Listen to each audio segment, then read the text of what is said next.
Hey everyone, welcome back to another episode of allegedly true, scary, and unexplained horror stories that fit the paranormal and cryptid topics. Today's episode is going to be an extra long one compiling a bunch of stories I've read over the past couple of weeks. I know a lot of people enjoy the longer episodes, so I thought I'd put one together for you here. If you have a story that you would like to share in a future episode, be sure to send your story in at swampdweller.net or on Reddit at r/thedarkswamp. I'd love to share your story with everyone here in the swamp. Now, let's jump right into these creepy and downright strange, unexplained horror stories that'll freak you out tonight. Hey, just as a reminder, I'm a narrator on the Chilling app, the awesome horror app that features over 1,000 horror stories, over a dozen narrators, some of whom you might know from YouTube, as well as full-length novels and exclusive series and Chilling originals. You can select and change the ambient sound in the background of the stories whenever you want without affecting the story you're listening to, and we release hours of new stories every single week. Click the link in the description to download and start your free trial today and see if you like it. Also, Chilling is always doing fantastic giveaways, and in time for the holidays, we are giving away a PS5 bundle that includes the disc version console, 2 games, and some Chilling merch. Click the link in the description to learn how you can win. Best of luck. Possible Poltergeist by Zephyrinx. I want to preface this by saying I'm a hard skeptic. It's not that I'm against the idea of paranormal activity, but more that I prefer to go through every possible scenario in my head before resorting to that. And for example, seeing photo orbs as dust on a lens or actual ghost sightings as manifestations of mental illness or hallucination. If there's a rational, real-world explanation, I will probably believe it over something more magical. Anyway, this series of events happened in my old house about 8 years ago now. It was 2014 and I was 15 years old. I was going through a lot at the time with bullying at school, which combined with general teenage angst, meant that I was not in the best headspace. I thought the idea of the paranormal was cool, albeit unlikely, so when a friend suggested playing around with a homemade Ouija board, I decided to give it a go. It didn't do anything, right? It was just a paper with letters drawn. Of course it didn't work. Why would it? Recess ended, and I just went on with my life. I have no idea if it was just a coincidence or if this was some sort of catalyst, but I thought I would include it for detail's sake. But after that, weird things started happening. I think the first was the light. I was laying in bed with my mom late one night. Yes, I know, probably weird for a 14-year-old to share a bed with his mother, but I had severe anxiety, and needless to say, obviously I like my privacy now, but that night I felt like I needed comfort, and she had just fallen asleep. I was still awake staring at the wall ahead of me. From where I was lying, I could see the open ensuite door ahead of me, with the window to the left. Suddenly some light appeared. It was perfectly round, almost like someone was shining a flashlight in through the window. However, it was odd that it had no distortion. Usually you'd expect a light shown at an angle to be elongated, but this one, it just wasn't. To make it even stranger, it was half over the ensuite door, and despite this, there was no distortion of the light going into the bathroom itself. It hovered there for just a few seconds until I quickly shoved my mom and asked her if she could see the light too. She woke up, looked around, and said no, and sure enough, the light was gone. She told me to sleep when it appeared again in the same spot. This time she saw it because she shut up mid-sentence and just stared. Once again, after only a few seconds, it disappeared and didn't reappear again. We were both pretty freaked out at this point because there was no way someone could be shining a light through the window. The angle was way off, and we had the curtains drawn. It was just this strange, hovering white light. Eventually, we did end up going back to sleep because there was nothing we could exactly do about weird orbs appearing in the middle of the night. Next, the TVs started flickering by themselves. They'd turn on randomly, and sometimes we'd wake up to find them with a pure white screen. No noise, no distortion, just totally white. This could easily be dismissed as faulty wiring, potentially. I know little about TVs, but technology isn't the most reliable sometimes. This is when I first experienced sleep paralysis. I woke up lying in my bed, on my side, and saw a figure in the corner. Noticing I couldn't move, I saw the figure come closer, run its hands down my spine, rustle the curtains before I could finally wake up. I already knew about sleep paralysis as a phenomenon and recognized it immediately after I woke up. It's got a pretty solid scientific explanation, so I didn't think too much of it. I was probably just overly tired. Until now, these events seemed pretty unrelated, and I didn't worry too much about them. Things very suddenly took a turn for the worse though. One night I got up to go to the bathroom, and upon lifting the toilet lid, I found it just full of blood. I was pretty tired, and sorry this is quite gross, I just figured my mom had her time of the month and for some reason used my bathroom and forgot to flush. I went to bed. The following day, when I made a passive-aggressive remark about flushing her blood, she told me that it was nowhere near that time of the month for her. That was pretty damn weird, but like the horror movie protagonist, I proved myself to be thus far rational, so I chalked it up to imagining things. Until, of course, blood started to appear in other places in the house. At that point, we had 9 indoor cats, so our first thought when waking up to drops of blood on the walls and the floor was that one of them must be injured. We checked all of them over, but there were no injuries we could see. And to make it even stranger, the blood was only in a few select spots, and they didn't form a trail. On the wall, the blood drops were far too high for any cat to reach. We had 9-foot ceilings, and didn't have any drip marks. It looked as if someone had put a dollop of red paint on the wall, and it dried immediately, but we could definitely tell it was blood. At the same time, we started finding strange water in the drawers. My mom noticed one night that there was water spilled on top of her bedside table, and upon opening it, she found all of her clothes inside totally soaked through. The liquid had no odor, it wasn't sticky, and was completely clear. Anyone who owns cats know that cat pee has a very distinct smell, so that was out of the question. Plus, her drawers were made of thick wood, so the chances of water being able to soak through enough to actually drench the clothes inside was almost impossible. At this point, we started to think that something weird was going on. From there, things escalated. Items would go missing only to appear again days later, and cats were constantly on edge and freaked out for no seemingly good reason. They stare at stuff on the walls, then bolt away, and were generally unsettled to an unusual degree. Things would fall off shelves, the liquid and blood kept showing up to the point to where it became a regular occurrence, and finally, we just decided to move. I think whatever it was in the house didn't like that we were leaving. One night, I had this horrible sinking feeling. It was just this sensation of being watched, like I can't describe it. It was like this pressure and uneasiness, like something just wasn't correct. I decided I'd sleep with my lamp that night to ease my stress. When I woke up, I was in a sleep paralysis fit, and much worse than the last time. It was auditory, visual, and had sensory overload. I won't go into too many details because this post isn't about sleep paralysis, but the gist of it was a demon talking to me on my chest until I saw the infamous Hat Man. At which point, the demon expressed fear and jumped off of me.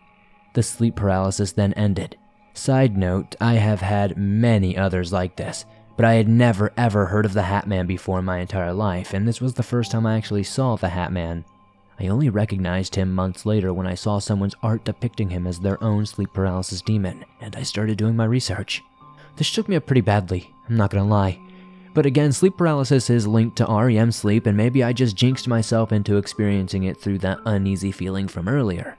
I only really started to feel unsafe after this next event, and it's the one that requires the most description. I was fast asleep, and it was around 4 a.m. I found out later that my stepdad had just left for work about 20 minutes before this, and my mom was awake in bed because of that. I, however, did not wake up. All I remember is being woken by something. It wasn't the natural way one was roused from sleep usually. It felt jarring and unnatural, and when I opened my eyes, I screamed. It was the most terrifying sensation I'd ever felt. Anyone in a life-threatening situation can definitely attest to this. They could probably understand that sudden, just impact of dread and terror, the immediate recognition that something was desperately wrong. It was like my brain immediately kicked into survival mode, despite not fully comprehending what was happening. I have never experienced night terrors, nor have I ever woken up screaming. This was different from sleep paralysis too, because I could move as soon as I woke up and sat in bed. I must reiterate that I have never felt this kind of fear before, and I've suffered from anxiety for most of my life. When I opened up my eyes, I saw a shadowy figure standing over me, but I was immediately distracted by a massive crash of everything falling off my wall shelf. I think I had a few trinket boxes and figurines up there and a jar full of little crystals I had had for ages. All of that shattered on the floor.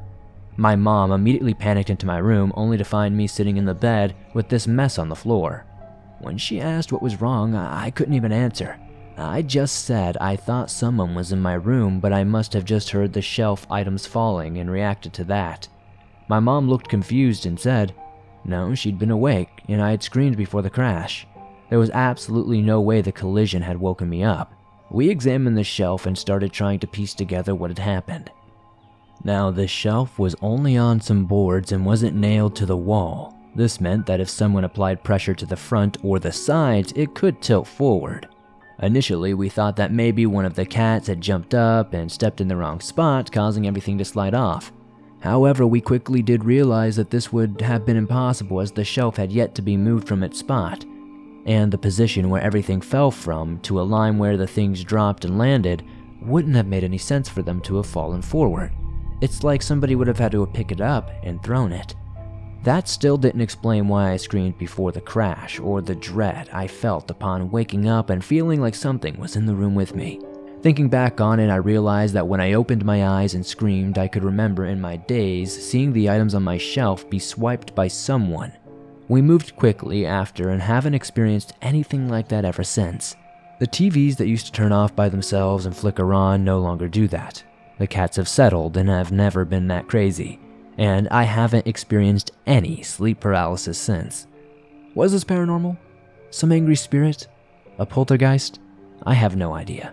It's one of those things that people will probably look at and say, surely there's a reasonable explanation. Maybe the author's just exaggerating or lying, or skipping important details, because I know that's how I would react. It's how I respond to these kinds of stories. But I guess paranormal experiences are just something that you have to experience yourself to truly believe. I'm fascinated by sleep paralysis and the collective images we experience during it. The act itself is easily explained by REM sleep patterns, but not what we experience within it. Is sleep paralysis something more than a funky brain pattern? I damn wish I knew.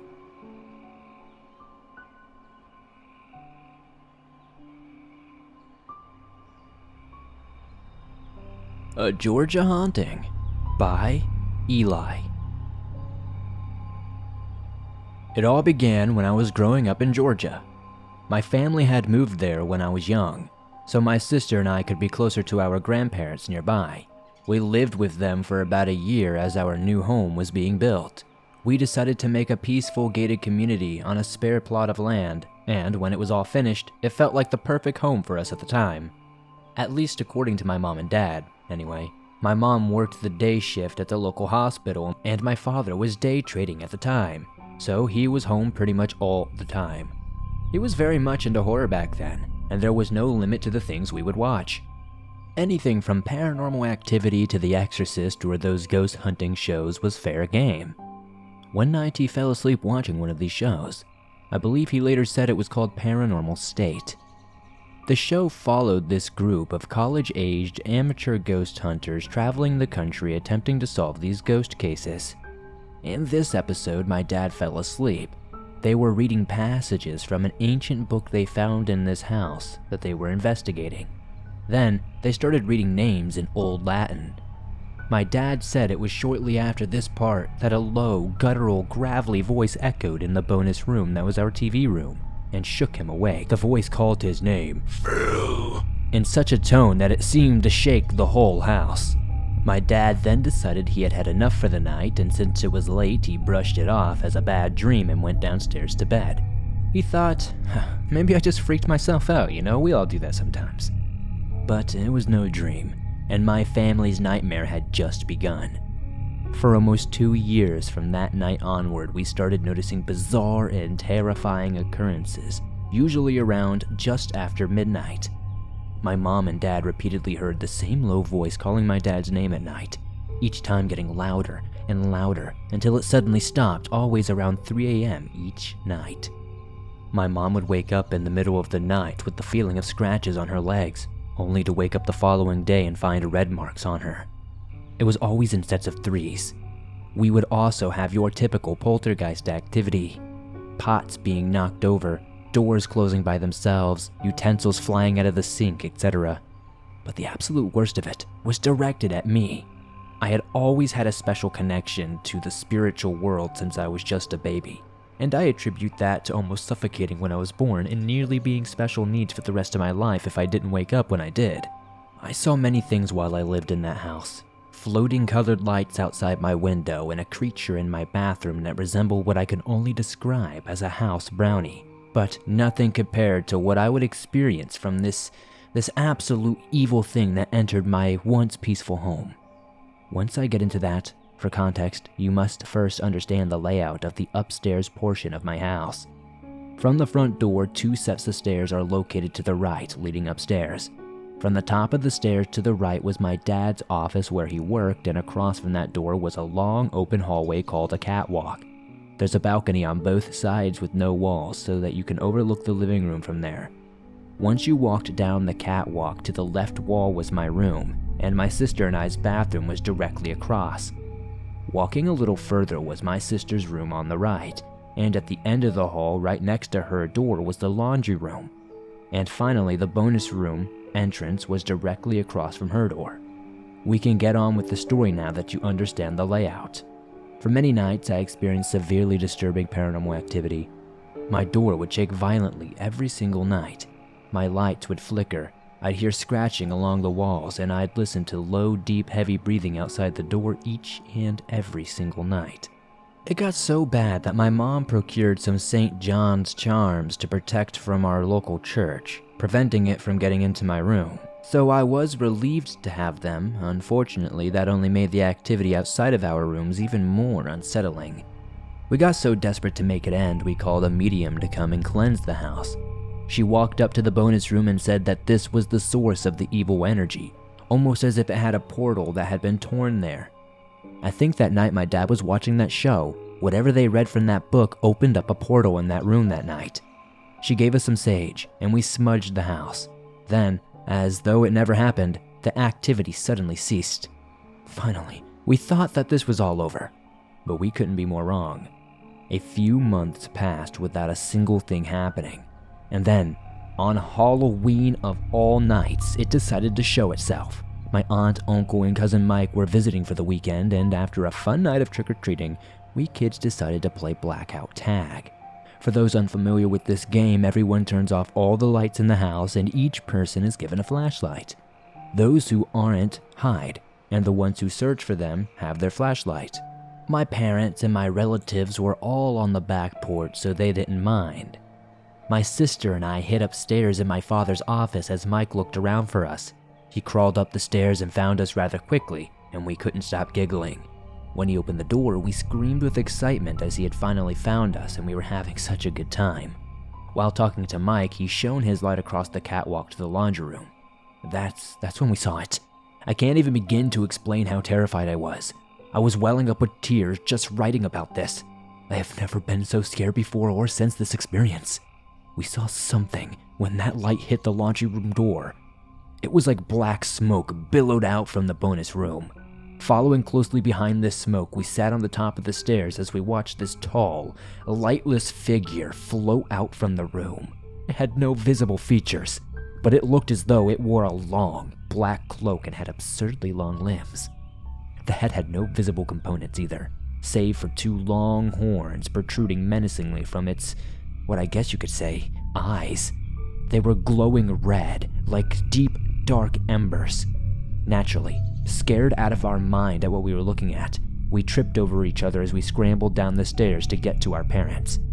When we finally got to them and got them to come inside to take a look, it had vanished. My aunt and uncle thought we were trying to scare them, but my mom and dad knew my sister and I wouldn't lie about something like this. They immediately called over a pastor to exorcise and bless the house. From that day on, everything was finally, actually peaceful. We moved out a couple of years after that to somewhere much colder to be with our extended family, but the memory of the house still haunts me to this day. My sister and cousin, they don't really recall much, probably having blacked it out due to the intense trauma, but I still remember and I'll never be able to forget it. I have since grown and lived in quite a few ghost-free homes. I have lived in many houses with positive energy, negative energy, etc. But God is my witness, nothing as traumatizing, terrifying, and as unexplainable as that house I grew up in.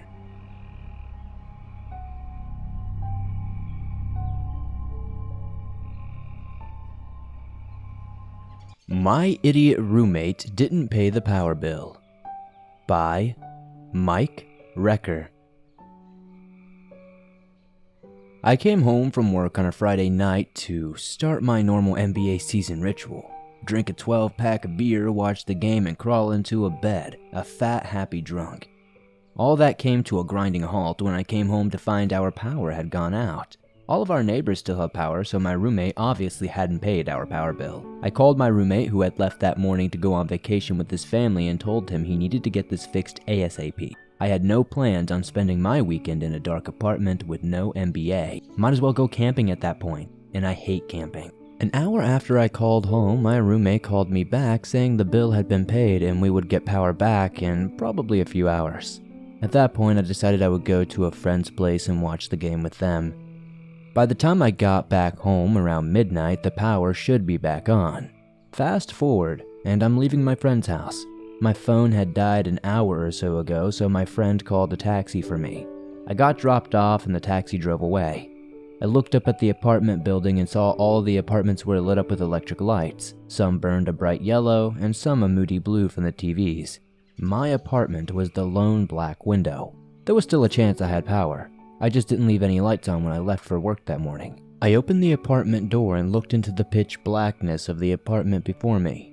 The closest light switch is about 10 feet from the front door, so I would need to feel along the walls for it in the blackness. The door thudded shut behind me as I felt along the walls, leaving me in near total darkness. It was so much darker than I expected in the apartment. I must have missed the light switch because the first thing I felt in my hands was the door frame. It was my bedroom door. I wandered in, still hugging the wall. My bedroom door whined a loud creak as I leaned up against it. I hated this door. The slightest touch would cause the door to seemingly scream. I usually had to keep it latched, otherwise it would creak every time the air conditioner turned on or off, and it scared the crap out of me every time. Eventually I found the light switch. I flicked it. Nothing. Fuck, no power. I kept the switch turned on so if the power returned soon, I would know immediately. I remembered thinking, camping. This is pretty much camping. And I hate camping, like I said. I would crawl into bed and hopefully we would have power in the morning. I wanted to brush my teeth first, so I felt along the walls and found my way into the ensuite bathroom. The bathroom seemed even darker and more oppressive than the rest of the apartment. Around the corner from any windows and having no windows itself, the bathroom was essentially a black hole where no light could escape. My hands grasped around the cluttered bathroom counter, trying to find toothpaste, and after some time, my toothbrush. I stood in complete darkness, brushing my teeth, wishing for light and listening to the sounds that accompanied living in a crowded apartment complex. I heard footfalls in the apartment above me. I could hear the neighbor couple next door arguing. Then I heard the unmistakable creaking of my bedroom door. The first thought I had was that the power was back on. The air conditioner must have turned on and the pressure moved the door and made it whine. Then I realized the light in my bedroom hadn't turned on. Someone's in the apartment. I suddenly felt exposed in the blackness of the bathroom, like I was being watched. I thought about the stories I had heard of pirates wearing eye patches to adjust their eyes to see in the dark to have the advantage in night combat. I hadn't heard the front door open, so if someone was in here, they may have been in here longer than I had probably suspected. They probably adjusted to the lack of light by now. I swallowed my toothpaste. Too afraid to make noise, and I sat crouched in the pitch black of the bathroom. My ears strained to pick up any sound coming from my bedroom. I remembered I had a power bank sitting on my nightstand. If I could find that, I could charge my phone, and then I would have a flashlight. After 5 or so minutes of working up my courage, I slowly crept out of the bathroom. It seemed to have even gotten darker in the apartment in the last 10 minutes. I walked slowly and silently with my hands outstretched, probing the darkness. My hands were at chest height, groping in the direction of my bed. I found my lamp and worked my way down to the nightstand where it sat.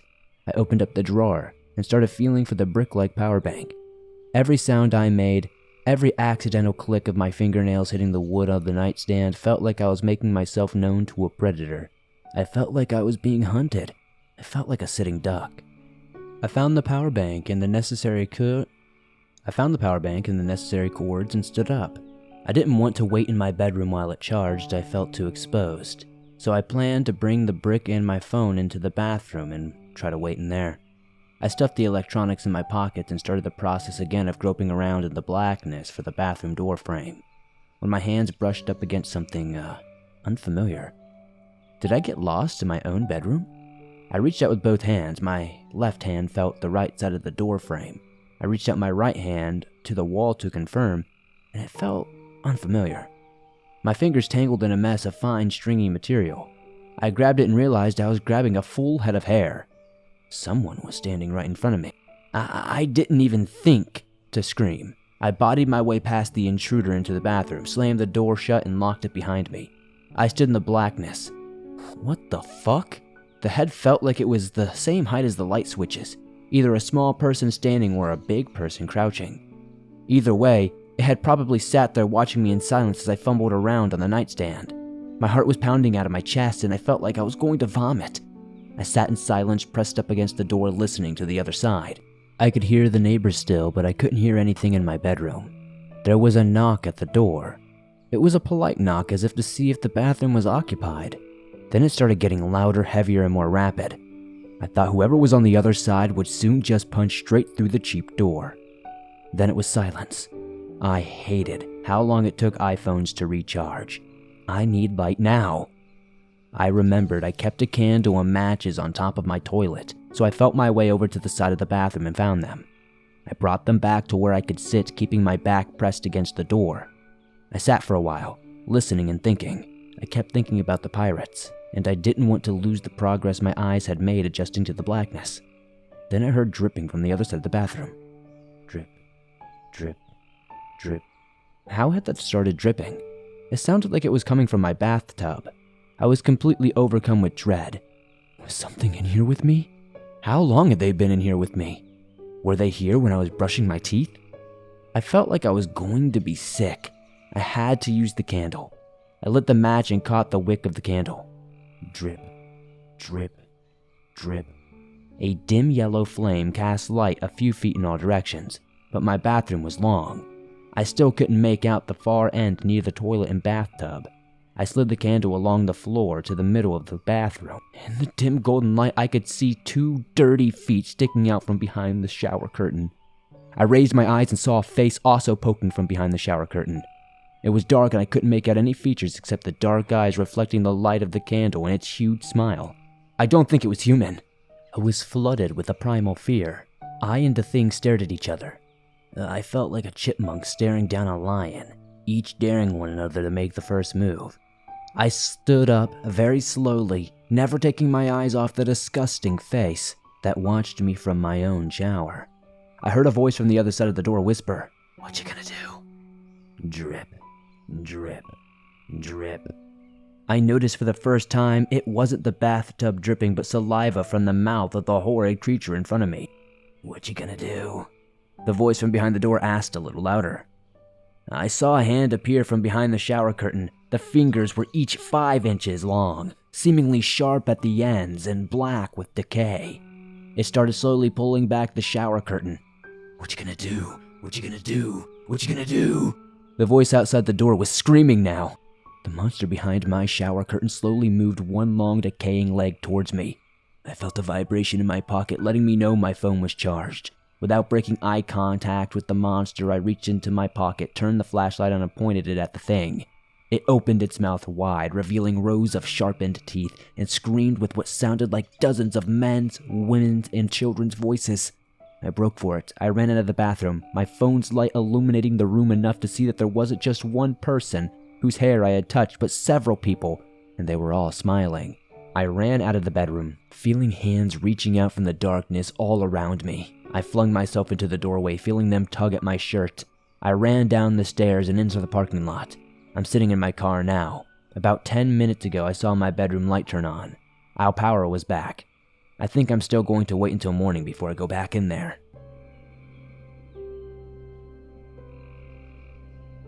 I'm a park ranger, and something is stalking the local hikers. By Horror Writer 1717. I'm a park ranger, but I'm intentionally leaving my name and the park's name out of this post. The names of all those involved have been changed as well. I needed to get this story out there, but could not rely on conventional avenues. That's why I'm posting it here. I could lose my job or much worse, but this story has to be told. I owe it to Catherine.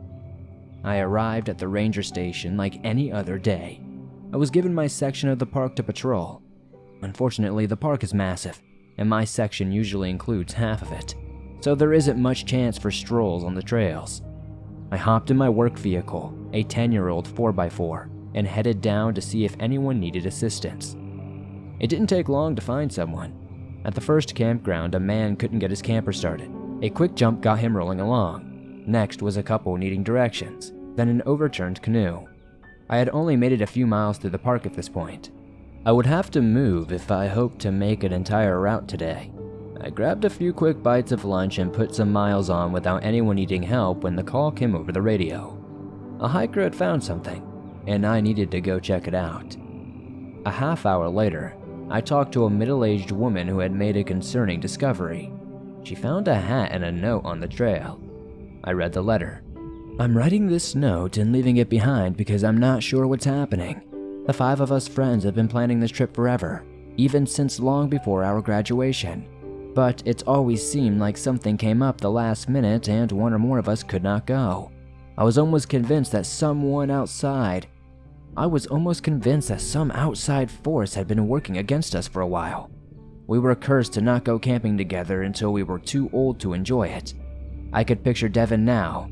He would still go even if he was too old to walk and suffer on the trail. He's always up for camping.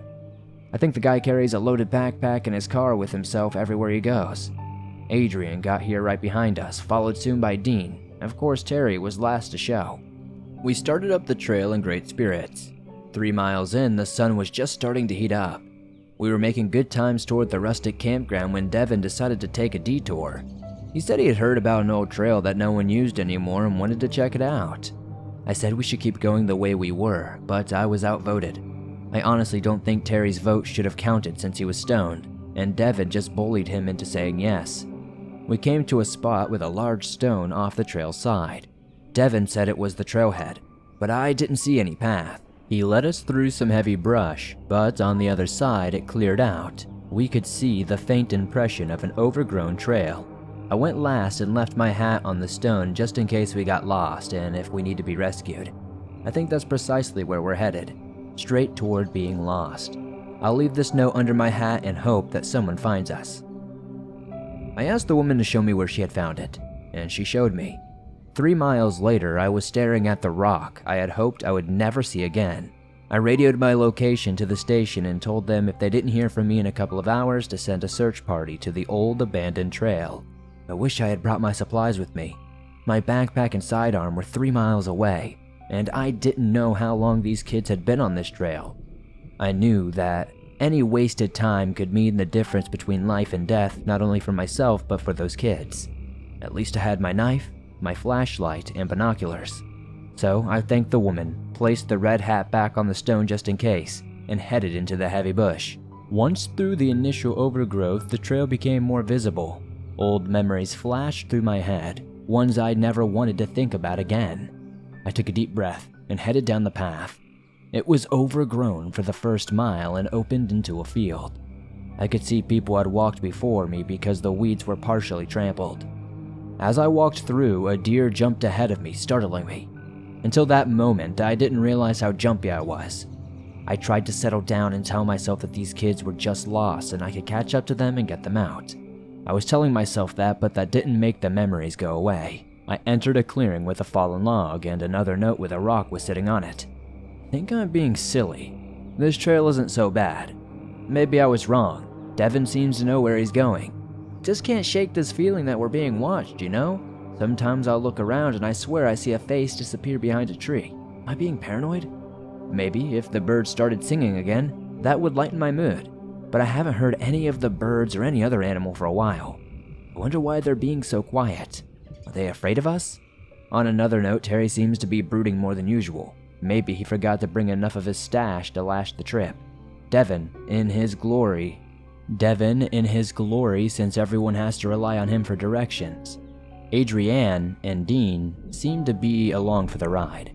However, I have noticed Dean looking around at the trees as well. Maybe I'll ask if he sees anything. If you're trying to track us down, I hope you aren't being too bothered.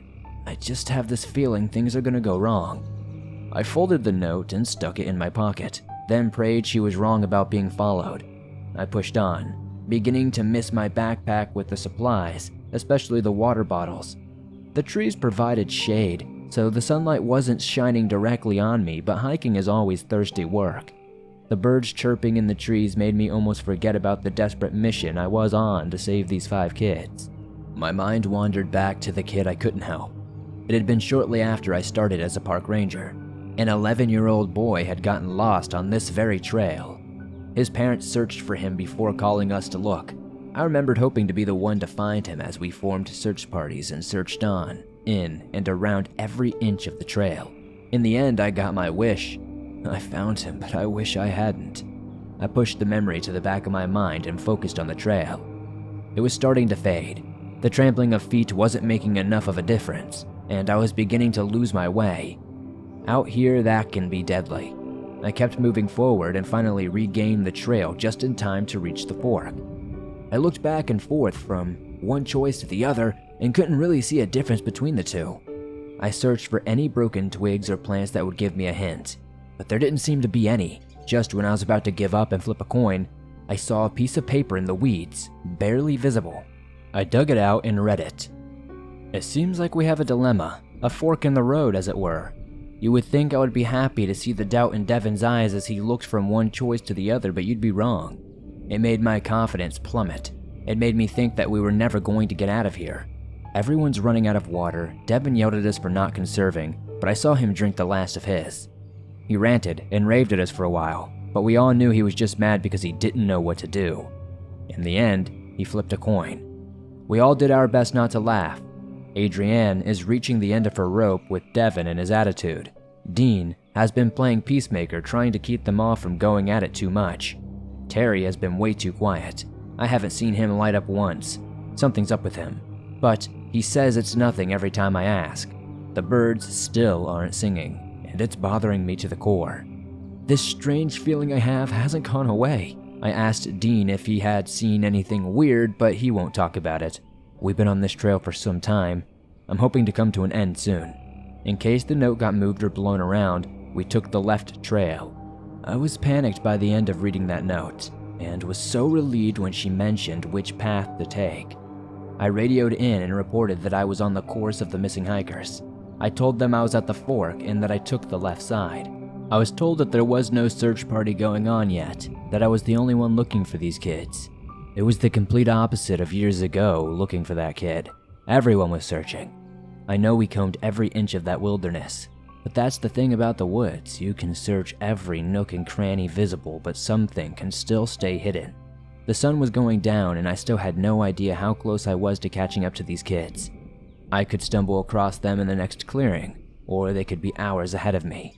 I met the woman who showed me the hat and note in the afternoon. If they started around daybreak, they could be 5 or 6 hours ahead of me.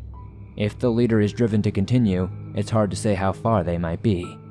I continued following the trail until I saw a fallen tree across a river. I looked both ways along the river's edge but didn't see a path, so I crossed the tree. I could picture the debate the kids had when they got there. I chuckled at the thought of Devin having to convince them to go across. I believe I made up a lot of time with that single crossing. I jumped into the water, drank my fill, and climbed back up feeling much, much better. It was tough to pick up on the trail on the other side. I was glad to find a note sticking to a branch.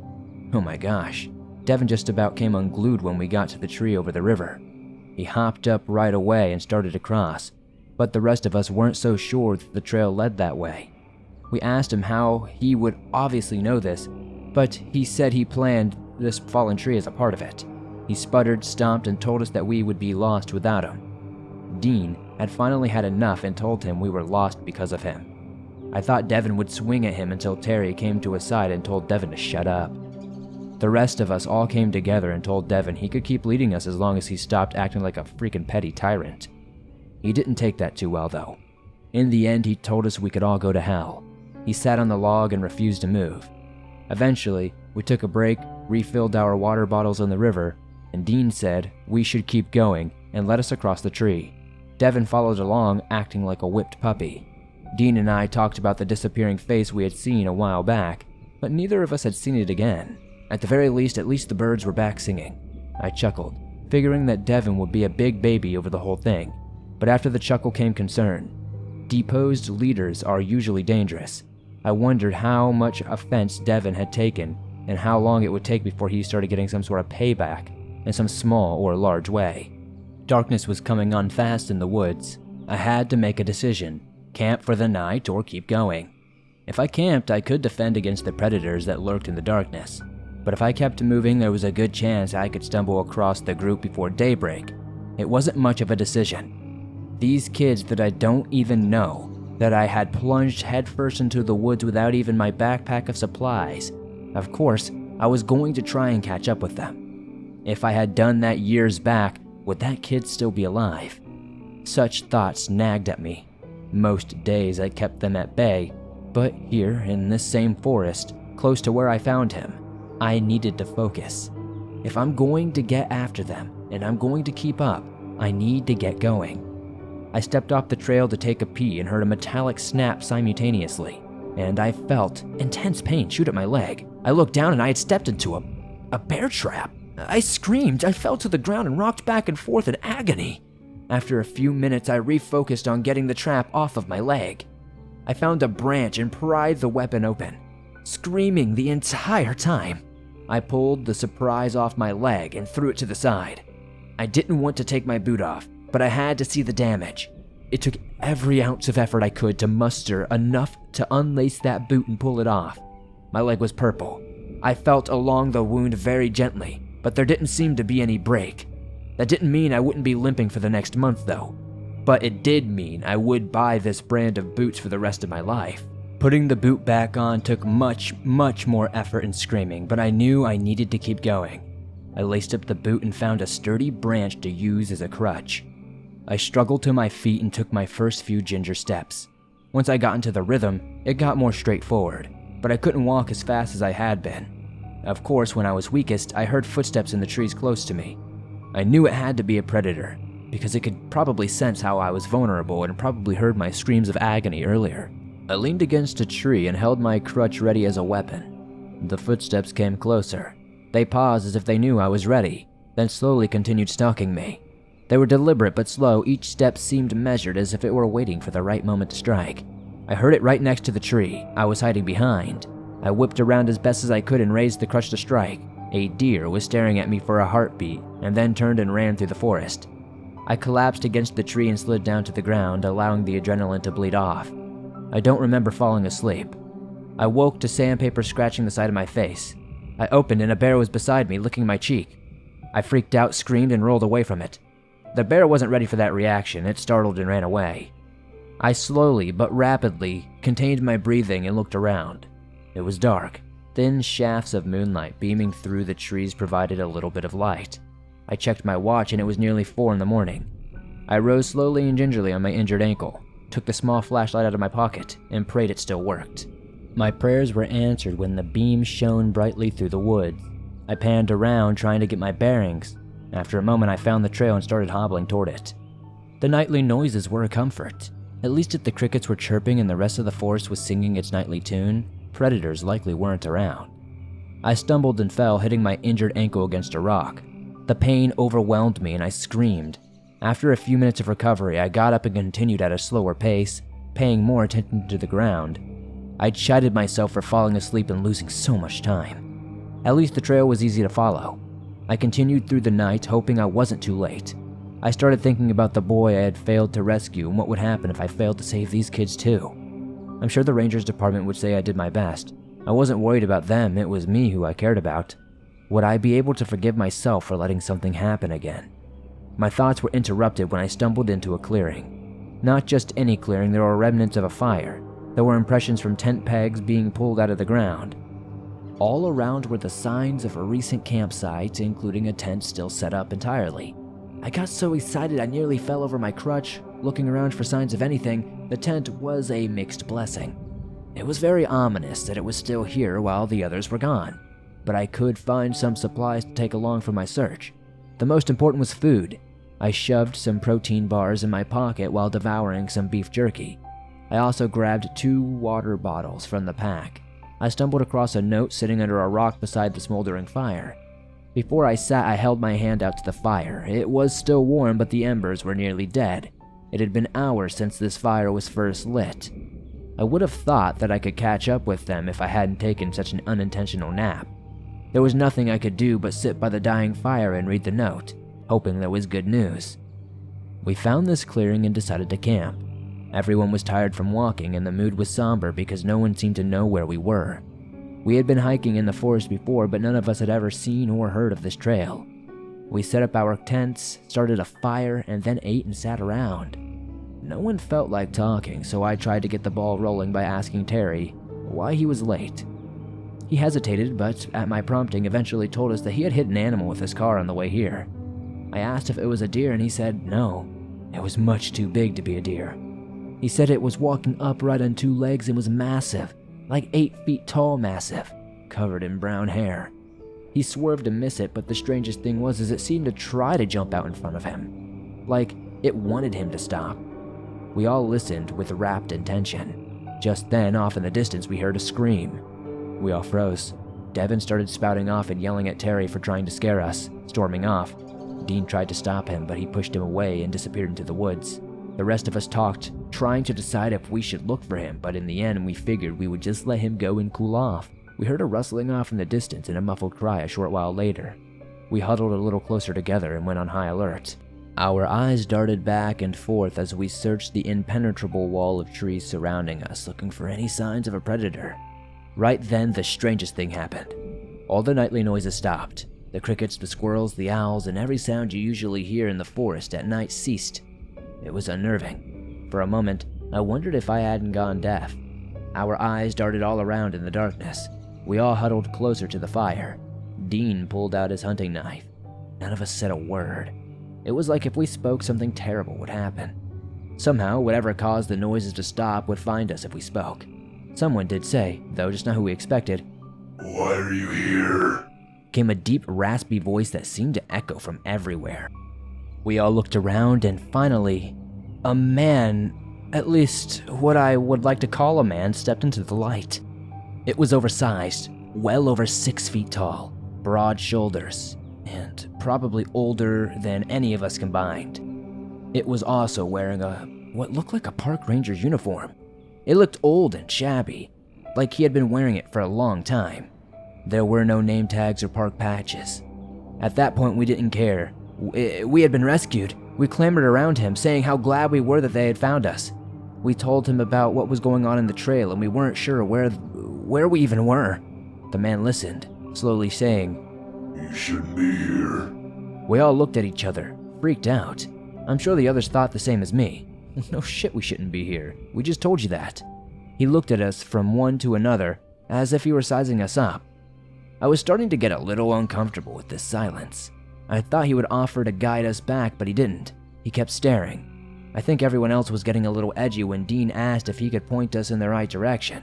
He looked at Dean as if deciding to answer him or not. "I can guide you," he said. "But first, you have to have some rest." We all agreed that the day had been long and stressful. We decided to take his advice and turn it in. We offered him some food and water, but he refused, saying he wasn't hungry. We each went to our tents and laid down. Now, the one thing that just stayed on my mind was how weird his voice sounded.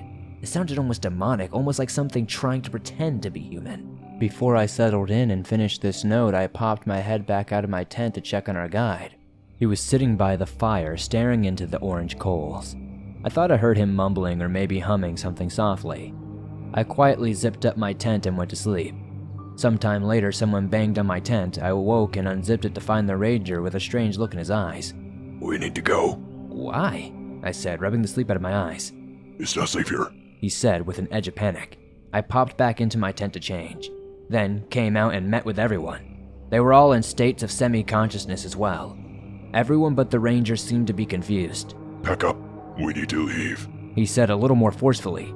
I was about to protest when I heard a piercing scream. His head shot up, and he stared in the direction of the sound. Move it. He said, Pack up. We didn't need to be told again. The scream brought us all fully awake. We tore down our tents repeatedly and packed up everything into our backpacks. As I finished up, I noted Devin's tent was still standing up. Where's Devin? I said. Who's Devin? The ranger said. He's another one of our friends, I said. He went off into the woods right before you got here. He didn't come back? The ranger asked. Should we go look for him? I said. The ranger extended his arms and did a slow circle. Which way would you go? He said. I understood his point. How would we know where he had gone? If he was still on the path or not? It just seemed like we should do something. What about his gear? I said. Do we take it with us? The ranger looked at me almost like he was annoyed at answering so many questions. Leave it here, in case he comes back. He said. You'll need his supplies. I'm not sure if I'll keep leaving notes or not now that we have a ranger to guide us. Whoever finds this, please look for Devin and make sure he's okay. After reading this note, I was perplexed. A ranger? All the rangers at this park are in their 30s or 40s. Maybe it was someone who retired and was just roaming around out here? But why would they be out here in the middle of the night? And why would they be in some sort of ranger's outfit? Sitting here by the dying embers of the fire, with a tent set up in front of me, it was very tempting to take a rest. If they're in the hands of a capable ranger, I could get some rest before the long hike back out of here. But I knew I already had taken my rest for the night. If not for that, I would have been here hours ago, probably before the other ranger. I set out again, feeling tired but determined. The campsite made me more hopeful than I had been all day. At least they were together and thinking like campers.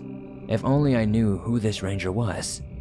The sun was an hour away from rising, so I took out my flashlight to follow the trail. I zipped up the tent before I left, just in case the owner returned. I wouldn't want animals getting in and taking everything. It's bad enough when injured park rangers do it. The trail stayed level for a while as dawn peeked over the trees slowly. The course started heading upward, which was terrible news for me and my bum ankle. It made things much harder, but I had my trusty makeshift crutch to help me. Dawn crept into the forest, giving me a little assistance.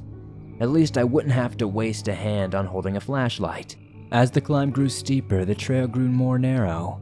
At times, it was only the width of a foot. As I scaled the narrow path, I held onto trees and whatever I could. At the most difficult, I paused and seriously considered turning back. As I looked around for any other way to keep going, I saw brightly colored fabric at the bottom of the ravine. I carefully balanced as I took out my binoculars and looked.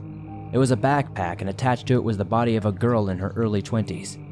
She looked like she had hit her head on the rocks at the bottom. Her face was bloody and mauled. Her clothes were ripped and soaked in blood. There was no doubt that an animal had gotten to her. The only question was she alive when it started feeding on her? I looked away, but I felt my determination doubling down to find these missing kids. They might be with the ranger, but they were still in terrible danger. I slowly continued up the narrow trail. At this time, I was sure the ground would give out from under me, and I would share the same fate as that poor, unfortunate girl at the bottom of the ravine. It was then I remembered my radio. I tried to call in and report the location of the body, but the only response I got was static. I was determined to try again when I got to the top of the trail. It was yet another motivation to keep going, to be careful, and to survive. It seemed like hours at a snail's pace, working my way up the side of the ravine. Finally, I clawed my way over the top of the edge. I rolled over onto the solid ground and lay there for a few minutes. Once I caught my breath, I got up slowly and painfully. I hadn't done my ankle any favors. I limped toward what looked like the trail and began following. It wasn't long before I came across the remnants of another campsite. Fire was a little warmer than the last one. I stoked it up, threw some more wood, and got it going. I knew I needed some rest. I searched around, found a note, then sat down on a log by the fire to read it. I can't believe Adrienne is gone. We started up this steep ravine, and the trail kept getting narrow. I asked the ranger if there was any other way around it, and he just glared at me and said no. We all struggled with our heavy packs on our back. At one point, I was on all fours just trying to keep from sliding into the ravine. That's when it happened. Adrienne was having trouble keeping her feet on the trail. She kept slipping. I reached out and helped her balance a few times. Being right in front of me, I kept an eye on her whenever possible. But to be truthful, I wasn't watching nearly as much as I wanted because I was watching my own feet. She slipped once. I tried to grab her, but she had tipped over. The weight of her pack dragged her over the side. I watched in horror as she tumbled down into the ravine, bouncing off trees as she went. I saw her skull make a tangible impact several times as she tumbled down to the bottom and slid to a stop. I wouldn't know if she was still breathing or not as I called her name. She didn't move. I reached for the ranger in front of us and pointed to her unmoving body. He stared at her for a long time. I don't know if he was trying to see if she was alive or not. He told us to keep going up the trail to the top and he would check on her. I watched as he carefully made his way down to the nearly sheer slope. We kept moving forward as instructed. He was only halfway down when we made it to the top. I was a wreck. I was so happy we made it, but sad for Adrienne. I didn't hold out much hope that the ranger would come trotting back into camp with her on his back, saying she only had a few bumps and bruises. We started the fire and sat around in a stupor. Finally, Terry came over and talked to me. "Look, I understand she was your friend, but she was ours too," he said. "We need to work together to get out of here, for them." "That's so stupid. It makes no sense," I said with the remnants of a smile. It was then the ranger reappeared. He sat by the fire and didn't say a word. There was something in his eyes. It wasn't sadness, but I don't know exactly what it was. We knew she wasn't coming back.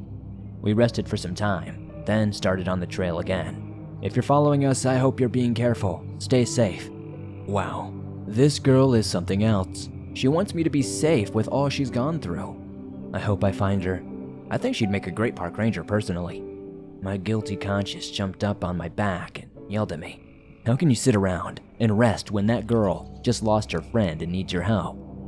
I knew it was right. I just didn't know why the other ranger was so careless. I struggled to get up, kick out the fire, and started after them. The daylight was dimming, but it only was 8 in the morning. I looked up and saw why. Storm clouds were overtaking the sky. Yet another reason I wished I had brought my backpack along. The raindrops hit like cold slaps in the face. Even though it was still September, out here in the mountains, the weather can change in a heartbeat. We weren't at the top of the hill, but in the middle was enough for the weather change to make me shiver. Now that we were out of the ravine, I tried my radio again, but it was still static. I knew there were some places where the radio inexplicably wouldn't work. I just hoped to escape the interference before it was far too late. The trail was clear in front of me, but that was little comfort when walking in open fields with no rain cover. All those trees I tromped through, and now in the rain, I have wide open spaces. I'd say someone doesn't like me. The rain didn't just pass like a spring shower. It poured so hard it became difficult to see even an inch in front of me. For a long time, I trudged through the rain. At times, it felt like I was walking in place. The mud was starting to cake on my boots, and then my salvation appeared. In front of me, on the trail, was a tent. I called out before I unzipped the tent and let myself in. I flopped to the beautiful dry floor, quickly turned and zipped the entrance back up. I breathed a sigh of relief, but a stench assaulted my nose as I did. I looked over at the sleeping bag. It was full.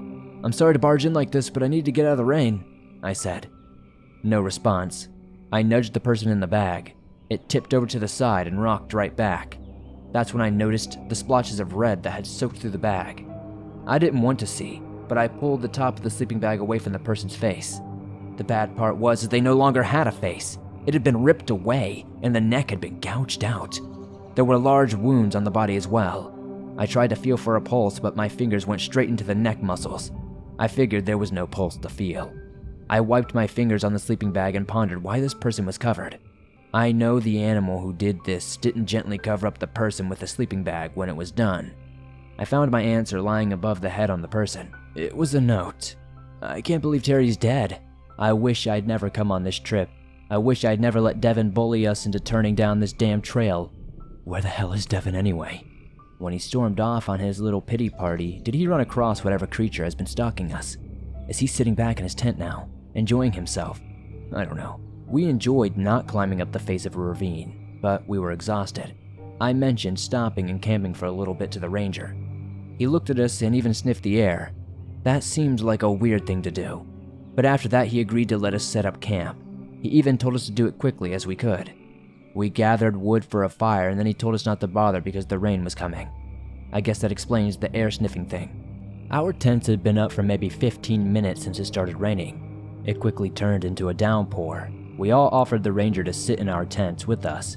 He looked over us one by one. It was pretty creepy. Finally, he said he would sit with Terry in his tent. Dean and I looked at each other with relieved expressions. The ranger is helping us after all, but he isn't someone I'd like to ever see again. He just acts too weird. At times, I wonder if he's even helping at all. I just closed my eyes, listening to the rain on the tent and letting it carry me off to dreamland. When the ranger ripped open my tent, he said we needed to pack up right now, that something was hunting us. We dove out into the rain, miserably packed our tents. He reassured us that there was a cave nearby that we could get to for shelter. As I was packing up, I didn't see Terry, so I went to his tent and knocked. When there was no answer, I went in and found what was left of his body. Something had torn him to shreds. I covered my mouth to avoid vomiting and ran the hell to the others. Dean and the ranger looked in and saw what was left of him. The ranger said he had left the tent to go to the bathroom, and when he came back, he saw a predator hanging around the tents. That's when he came to wake us. It must have already gotten to Terry. I pulled his sleeping bag over his head and wished we had given him a proper burial. But the ranger said the animal might be back for the rest of us, so we quickly packed up and left. I barely had time to finish this note. Please help us. A cave? What kind of ranger is he? Doesn't he realize that this is most likely where some sort of large predator would call home? I thought for a moment about what cave they could be talking about. I haven't been on this trail for some 5 years, ever since I found the kid here. Then it hit me. We were very close to a place where we found the kid. Why would he take him there unless... I jumped up so quickly that I nearly fell on top of the body, when I forgot that if I put too much weight on my injured ankle, I'm gonna collapse. I hobbled out of the tent and went as quickly as possible toward the place I swore I'd never see again. I approached the cave and my heart sank. 2 backpacks sat just inside the entrance. I pulled out my knife and flashlight, then cautiously peeked inside. I felt a change in the breeze and turned to find the ranger staring at me. I looked him up and down. "You," I said. "The last time I saw you was when we found the boy." He said nothing. "It was never a random animal attack," I said. "It was you." I wonder if it was to watch you years ago as you floundered around looking for some predator that stood beside you. "You son of a..." I pulled out my knife and held it ready. He paused, then smiled. Do you think that knife can hurt me? I looked at it. "Pretty sure," I said. "It's made of iron." His smile vanished. So you know what I am? I pulled out a bottle of brown water. "I made sure to grab some runoff from the rainstorm," I said. "It might not do as good as rust water, but let's find out." I opened the bottle and threw some water at him. He dodged it as though it was acid. At the same time, I swung with the knife. He escaped it with ease. "Why won't you show me your true form?" Because then you would know what I truly am. And I'm sure you'd love to take advantage of vulnerable moments. He swung and connected with my stomach, knocking the wind out of me. I recovered and swung the knife in a vicious downswing at him, which he easily dodged. I kept moving forward, stabbing and slashing at him, not giving them any chance to think or rest. I couldn't get close enough to connect. He was somehow way too fast. If I hadn't been injured, I probably would have been able to close the distance between me and this thing. This thing is something I've only read about in lore before, but never thought was actually real. Unfortunately, I forgot about my injured ankle in the heat of the moment. I stepped forward on my good leg and faltered when I tried to put weight on the injured one. Instead of burying the knife in his heart, it went right through his left thigh. He screamed in pain and ran out of the cave. I took out my flashlight and started toward the back of the cave. There, I found a mutilated body next to a pile of bones. There was a note in her hand. I sat down, took it, and read. I can't believe how stupid I was not to see this much sooner. All the time guiding us was just a ploy. He never wanted to help us. He never cared about any of us or our safety. I need to write this quickly before he comes back. The ranger led us here and told us to wait here and that we'd be safe in the cave. He left us alone. Dean pulled out his flashlight and explored more profound areas into the cave. He found a large pile of bones. Off to the side of them was a pile of clothes. We ran toward the opening, but the ranger had already returned. Still, you didn't listen, he said, leering at us. I told you to sit here. Next one home. What are you? I said. He smiled for the first time since I'd met him, but his smile wasn't comforting. It was terrifying.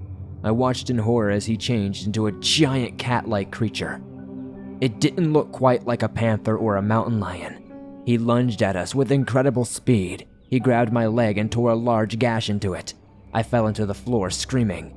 Dean tried to defend me, swinging his knife around and holding it at bay, but it stalked around him and cornered him. He only had one chance. He looked at me with sadness and then ran past the creature and out of the cave. It looked at me and then my leg, then sprinted out after Dean. I know why he did it. He was trying to give me time to escape, but with my leg, there was no way. I couldn't outrun anything. What he did do was give me the time to say goodbye. If you're reading this, I'm so sorry. I'm so sorry I led you to your death. If you somehow survive and make it out of here, please tell our families what happened. Goodbye. I fought back the tears as I read the final words of this brave girl. I limped out to the front of the cave and looked out as the rain stopped. It was like seeing a new world being born. I tried my radio and got an immediate answer. I gave them my GPS coordinates and told them to prepare for casualties. I'm still a park ranger even months later. I made sure that the trail was sealed off. I carry an iron knife and rust water with me at all times. I have the rust water and a squirt gun just in case. The bones were removed from the cave and subjected to DNA testing. Aside from this group of victims, including Devin, several others had gone missing in the park over the years. The official version of the events was that a rogue animal had been hunting people. I was told it was best for my career if I didn't reveal the true nature of the predator. I still search for the creature and post signs everywhere to look for an older ranger wearing a uniform with no patches. There's a number to call if anyone spots him. It's my cell phone number.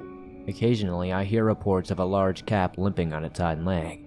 I try to make my way to that spot as quickly as possible, but I have yet to catch him. I posted this story in memory of that brave girl, but also as a warning. Never go on an unposted trail and beware of those you meet in the woods, even if they wear a uniform. They may just turn out to be something we can't comprehend.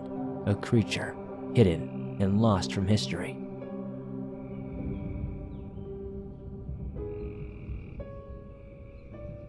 Humanoid Encounter by Denny Young. It was a very gloomy day. I had just woken up at around 1:30 p.m. from a long night of girls and alcohol. I felt like a sick zombie, head thumping with a side of cotton mouth mixed with a stench of cigarette smoke. After a nice long hot bath, I felt better. I went to check out the house, and it was all clear. Everyone sounded like they were still asleep, and nothing was missing. It was now 2:45 p.m. and everyone slowly woke up with the same nasty symptoms. I told everyone to shower, help clean what was left, and get ready for another night of fun. We left sometime around 6 p.m. We went to the local bar, but after an hour, my buddies and I were all kicked out because one of my friends decided to pick a fight with the security guard. We all decided to get some fast food and go home for the night. We got home at about 8:30 p.m. after deciding to eat at a nice local mom-and-pop restaurant. One of my good friends pulled out a box of cigars to celebrate the small reunion we had that would be ending the next day. We stood around talking about our childhood. From the background of all the talk, I heard a few low-pitched smacking sounds a few feet away from the bushes in front of us. I looked but didn't see anything at first. The noise was still there, but it was silenced by my buddies' laughs and jokes. I walked forward and told them to be quiet, and I was listening very closely. The night was dead silent but echoed a smacking noise like someone was smacking a banana leaf on a tree trunk or something. The backyard was vast and endless, surrounded by a giant silhouette of trees and bushes. A shiver ran down my spine, so I quickly ran upstairs and grabbed my AR-15. I ran downstairs, but everyone was inside looking into the backyard through the glass sliding doors. I asked what had happened, and they said that a tall black figure was running through the trees. I looked at him but shrugged it off. I went outside with my rifle and I saw and heard nothing. Things then began to quiet down while some others went upstairs to knock out for the night. I sat on the couch and returned my focus to the movie I was watching. After just a couple of minutes, I hear a tapping noise coming from behind. I slowly turned my head and noticed my floodlamps were on. Then a light source came from my house's right side, my other floodlight. I kicked my buddy and grabbed my rifle. We both approached opposite ends but saw nothing suspicious. We made our way through the house and locked all the doors and windows and were all clear. We went to the top balcony to smoke a cigarette before we called it a night. We stood there smoking our cigarettes and I noticed some movement from my friend. I looked over and noticed his gaze. I positioned myself for a better view and saw what caught his attention. It was a disgustingly slender, sort of creature. I don't really know how to explain it. It had its hands reaching just below its knees. My friend dropped to the floor and began hyperventilating. I never knew my heart could beat the way it was. We hurriedly got inside and just watched it from the safety behind the glass. I couldn't see any detailed features, but it was human-like, bipedal with a head like ours, small dark eye sockets, and almost like a missing nose. It didn't speak, but mumbled and squealed like a baby rat. It kept its eyes on the house, twitching its eyes and head, looking for any sign of life. I was dead scared. I thought I knew what life was. Now, I know some things have been hidden or forgotten throughout human history.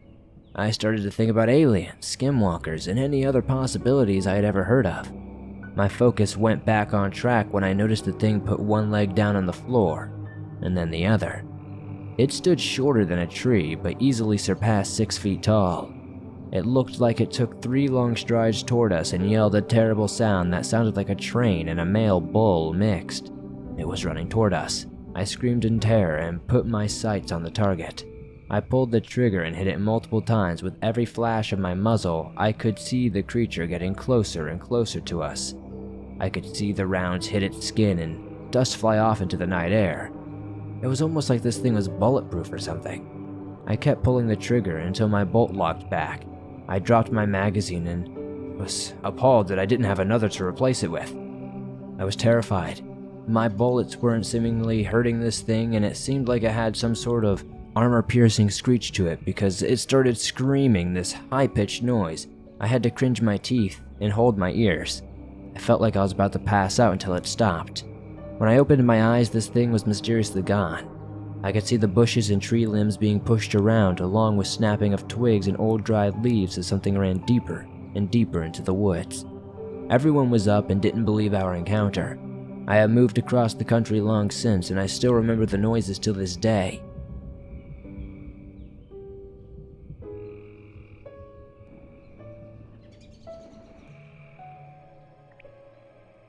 Little People's Story by Q. Litchard.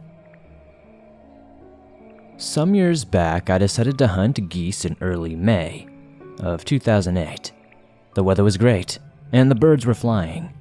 After work, I trekked overland to the tundra, passing Pilcher Mountain, and over into the lakes and marshes by snow machine. There was very little snow due to the warm weather. After packing snacks, I headed out alone. Upon arrival at my hunting area, I noticed a fellow hunter and decided to build a hunting blind not too far from him. Hours passed, and the wind picked up, which drove the waterfowl to fly higher. Finally, it was nearing 10 p.m. and my hunting buddy decided to head home. On a hunch, I opted to stay and set up a hunting blind on the upper end of the marsh. Before that, I counted about 8 or more snow machines passing through. There was a lot of open water and dangerous conditions. After reaching my destination, I set up a hunting spot in a clearing. As the birds began to arrive, I was excited and looking forward to going home with a few fat geese. I saw a small boy in the marsh looking at me. Thinking I saw things, I looked away and looked back. He was motionless. Surprised that he appeared out of nowhere, I greeted him. I asked him many questions, but he did not seem to answer. The boy seemed dizzy, disoriented, and afraid. He wore a hoodie, a thin jacket, and tennis shoes. But he was dry, yet the water was all around him. Thinking he was in some sort of trance, I used harsh language to get their attention. All he would say is, "I don't know." By then, I was upset, thinking whoever brought him may have drowned and he was not telling me anything. Then he stated he was alone, and after having him swear the truth, he asked me to take him home. I offered him candy, a soft drink, or food, and he refused. I found that odd, a 7 to 8-year-old refusing goodies. Shortly, we headed homeward over the hill and down the valley toward Marshall. Nearing Marshall, he asked that I drop him off at his grandmother's versus his parents', and I even escorted him to her home. When I told the grandmother where I found him, her jaw dropped. She mentioned seeing him several hours before and thanked me. It wasn't until the next day that I learned what had actually happened to the boy. The little folk abducted the boy, lured him away from the village, and tricked him into their custody. He saw thousands of little people speaking in English, Yupik, a language he had never even heard before, and apparently others. There were many tunnels and glowing rocks for lights. After being questioned, they showed him 3 tunnels. He chose one and exited behind the mountain, alone, back in the human realm. What seemed like a few minutes ago but was about 4 hours. He told his family he wasn't sure if I was human and was terrified of me. That explains why he was so pale and unwilling to speak or answer my questions. I often wondered if the little people intentionally put him where I found him or if that was just a coincidence. Of all the hunters passing by, no one else saw him. I was baffled for some time. What had happened was a paranormal encounter, something out of the ordinary. The little people, our elders often had told us, had taken this child and released him, and I believed he is lucky. Some taken are usually kept. There are more details about his abduction, but only he knows. The boy is now a grown man, and I am grateful I saw and returned him home to his family that evening. The area where I found him is often frequented by giant tundra grizzlies and brown bears. This story ran into the Anchorage Daily News a long time ago as well, and I still can remember all the phone calls from nosy reporters as far away as Germany seeking facts. The little people had beady eyes, were about 3 feet tall, had pointy ears and noses.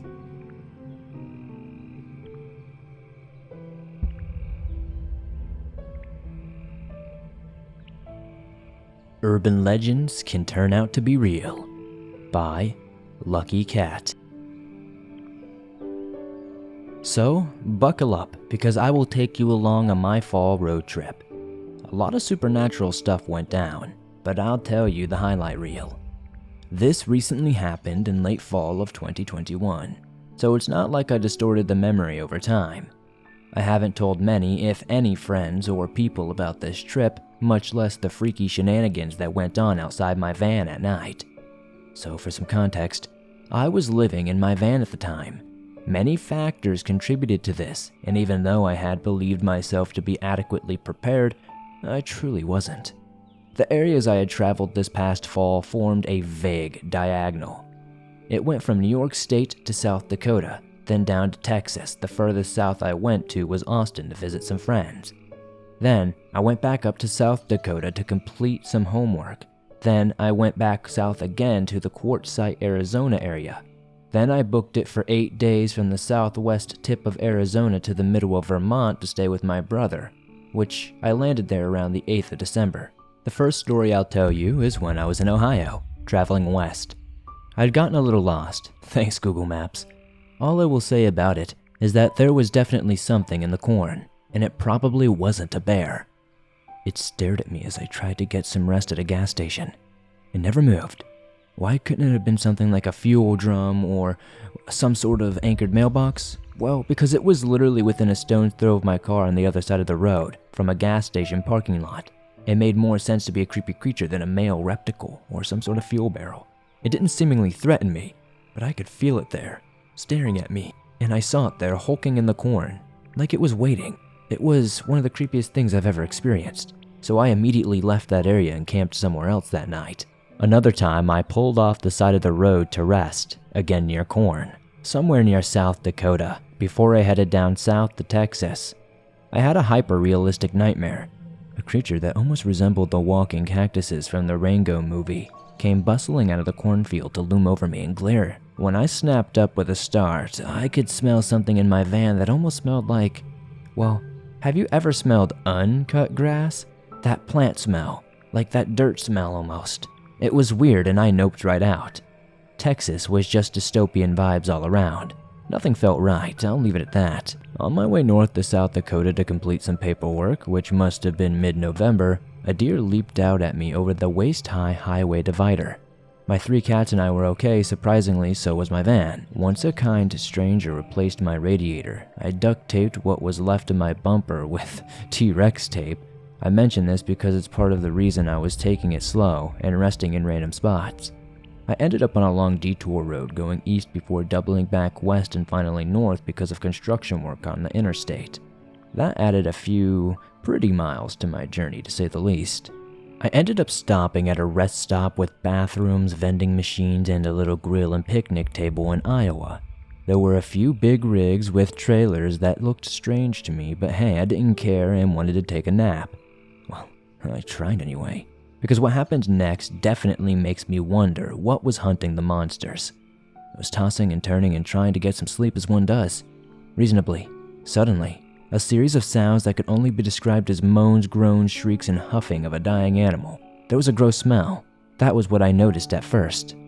It smelled like fresh roadkill or maybe hot garbage. Like, have you ever smelled a garbage can that just has that juice in the bottom of it? Smells like good old freaking decay. Then the sounds came and changed as they grew louder.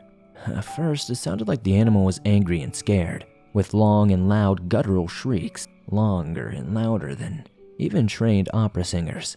But as the animal, or whatever it was, got closer, they turned into sad and searching moans, squeals and grunts and huffing, like it was sighing in an attempt to breathe deeper. And it walked on two big hooved legs, judging by the sound of the footsteps. It walked around my van out of all the vehicles. It must have heard me shifting around or something. The thing sounded almost like a pig, deer, goat hybrid. The kind of goats that shriek like humans, the type of pigs that breathe into squeal, and the kind of deer that bellow. The sound shook my van, and they were so close. When the noises stopped and the truck across from my tailgate carrying what I can only assume were pigs left, I quietly got out to refill my water bottle and take a bathroom break. I noticed a few spots of fresh blood around my vehicle, and a few even on my car, like whatever it was leaning over my van. It was creepy, but then I went to Quartzsite, where I unknowingly caught COVID, so that sucked. But while I was out there, the locals told me to always check beneath my vehicle, never let my animals out, especially at night, and not to spend time outside alone after dark if I was near the edge of town. Coyotes have been known to frequently hide underneath vehicles or campers, snatch cats, dogs, and ankles, and drag their prey off into the desert. Ouch. Part of my experience with the strain of COVID I caught had very angry and demanding bowels and being too nauseous to do much about it. At one point, I had to get outside and disrobe from the waist down to avoid soiling myself or the only relatively clean clothes I had. Baby wipes did the next best thing to help me with the smell. I felt like I was dying. I tell you this because I had no problems with aggressive wildlife or spooky supernatural happenings in the area until that night. After being sick on the rocky gravel of the desert and defeatedly crawling back into the van and trying to sleep it off, I heard whispering, or what sounded like whispering. It sounded almost like the movies. I smelled ash or soot, like I had just stuck my nose in a cold fire pit. I could almost make out what the whispers were saying and tell it was different voices whispering together. It was all around my van, even near the roof. It wasn't like wind through leaves because there was no leafy trees near my van and no wind in sight. I felt like the spirits were angry at me pooping where I did, but they must have understood that I didn't mean to. There were clicking sounds and dragging sounds like something was gently pawing at the side of my van. Not trying to get in, but more like poking at it out of curiosity. I saw nothing out there. The following day, though, I got out of Arizona. About 8 days later, I made it to my brother's place in Vermont. They say there's something out in the wilds of America. It's supernatural and gets stronger the further west you go. I don't know what it is, but I do know that it was territorial and will bully you into running away if you're smart. These may have been different spirits, some sort of creature that I've never heard of, skinwalkers, Bigfoots, dogmen, who knows. But no matter where you travel, just remember, it's not your home, it's theirs.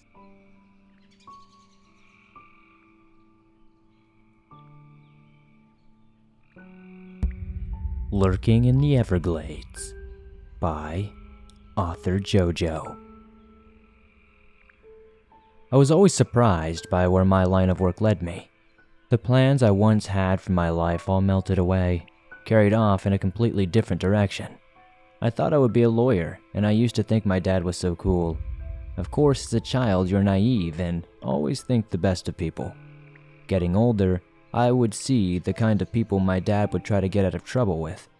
He was good at his job, way too good, and I'm getting off topic. I do that pretty often. Back then, when I started my journey into law, I had the intention of only helping the good people. As gray of a line as that is, I tried to make a positive impact, so when I needed additional college credits, I was all in for lending a helping hand. I would take any volunteer position. It did not sound altruistic, but I liked it.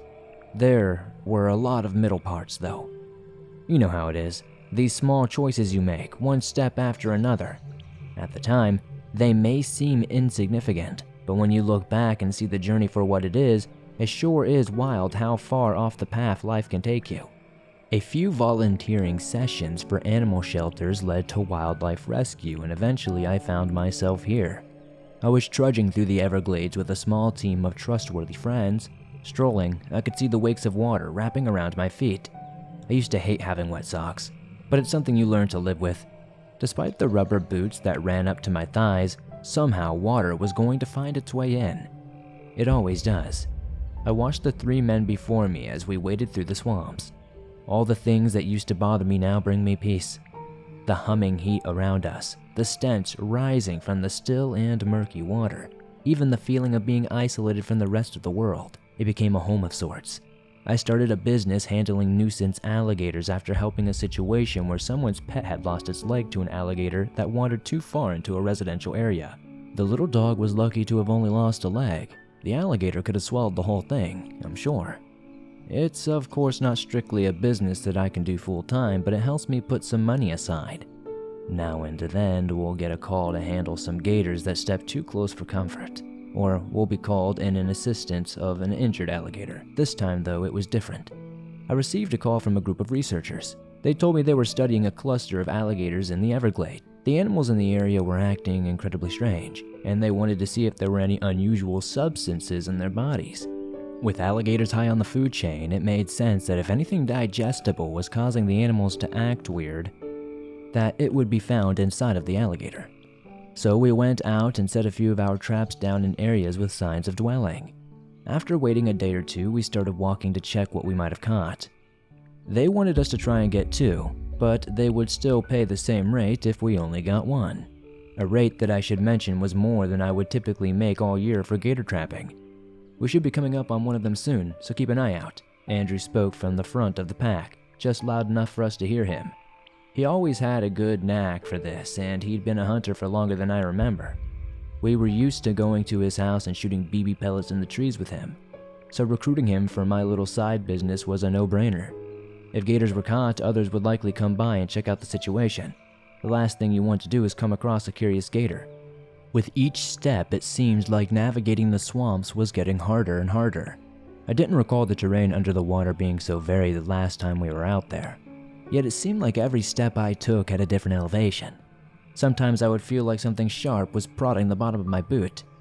If the boot weren't as sturdy as it was, I'd be feeling whatever it was, as I was stepping on something that could pierce the skin for sure. Looking at the 3 men in front of me, I could catch them occasionally looking down at their feet.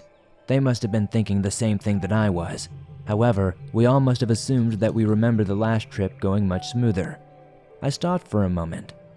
Then I noticed a ripple of water out of the corner of my eye.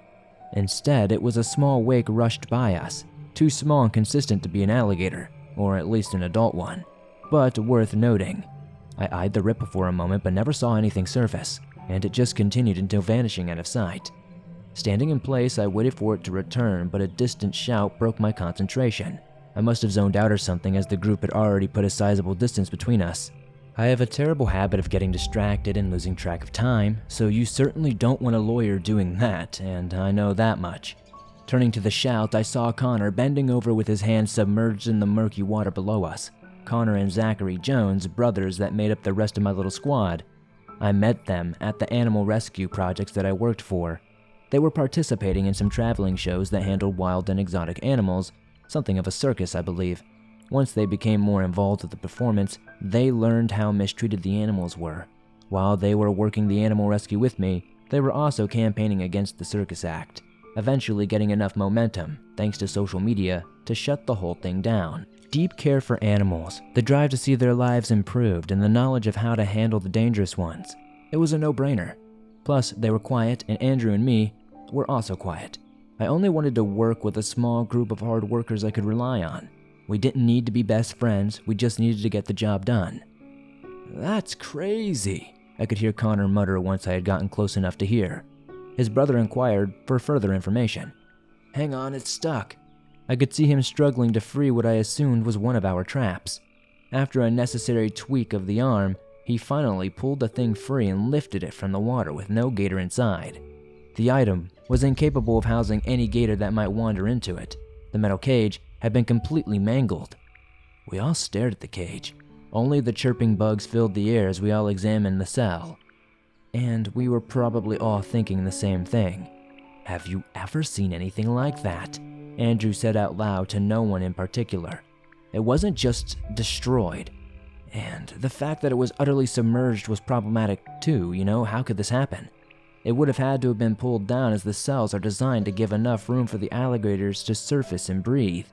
Unless one of us had encountered any dinosaurs, I doubt it, Zachary chimed in. A silly statement, but he wasn't wrong.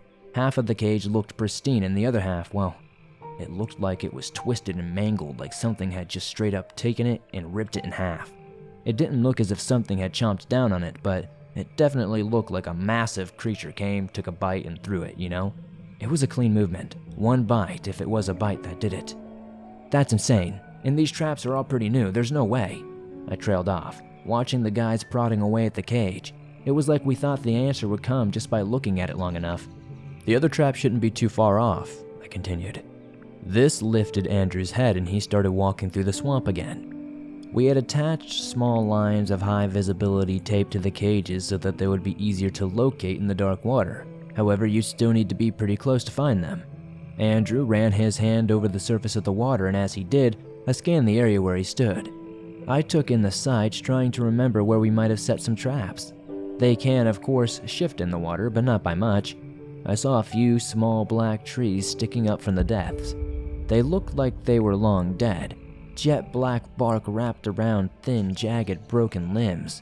It looked as if a giant spider's leg were sticking up from the muck. Is that why the area looked so different?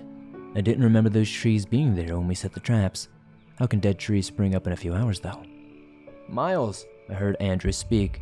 My name almost sounded excited, like it was punctuating the thoughts in his head. I walked over slowly, still watching for snouts sticking above the water, worried some behemoth alligator was lurking around every corner.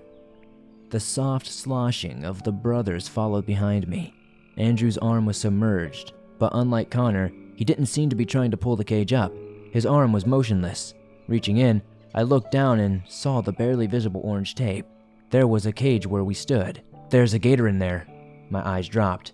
This cage was also completely submerged. So unless the alligator got trapped within the last few hours, it was definitely dead, Andrew chimed, interrupting my thoughts. But it didn't drown. He seemed reluctant to pull the cage out of the water. So I knelt and reached in. My fingers quickly met with the alligator's bumpy surface. Running my fingers, I followed the creature's shape toward where Andrew had his hands. Right about where I was expecting to meet the alligator's front legs, I felt my hand dip further into the water, and there was nothing there. I could feel the ridges of the alligator's body cease to exist and the squishy remnants of what was still left inside of it hanging out. The thing's head, and nearly all of its entire front half, were just gone. Again, like something just took one big bite out of it. The cage was just as void of its finishings as the alligator was. It was annihilated like the last cage. Slight traces of red were swirling in the water by my arm. Nothing was adding up at all.